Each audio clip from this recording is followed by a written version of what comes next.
The United States is currently grappling with significant challenges related to wildfires, which have become more frequent and severe in recent years. Factors contributing to this escalating issue include climate change, historical fire suppression, policies, and increased development in fire-prone areas. Climate change and wildfires. Climate change has led to higher temperatures, prolonged droughts, and altered precipitation patterns, creating ideal conditions for wildfires. The U.S. has warmed by 2.6 degrees and 1.4 degrees since 1970, intensifying heat waves and increasing the risk of droughts.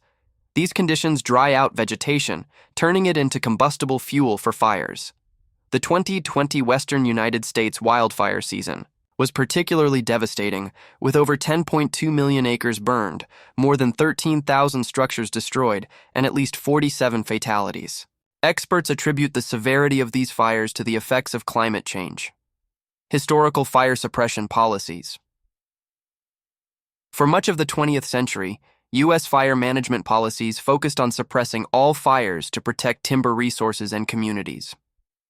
This approach led to an accumulation of vegetation in forests, creating a surplus of fuel that now contributes to larger and more intense wildfires.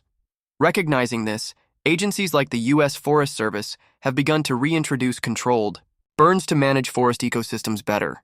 However, implementing these practices widely remains a challenge due to regulatory, safety, and public perception issues, increased development in fire-prone areas.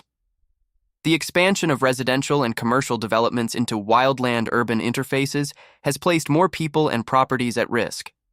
This growth complicates fire management efforts, as protecting human life and infrastructure becomes a priority, often at the expense of allowing natural fire cycles that can reduce fuel loads. Recent developments in 2024, the Northeastern United States experienced a series of destructive wildfires exacerbated by ongoing drought conditions. Over 400 fires burned more than 7,700 acres, resulting in 2 fatalities. This event underscores that wildfire risks are not confined to the western U.S., but are a growing concern nationwide. Addressing the wildfire crisis in the U.S. requires a multifaceted approach, including mitigating climate change impacts, revising land management and fire suppression policies, and implementing community planning that considers fire risks.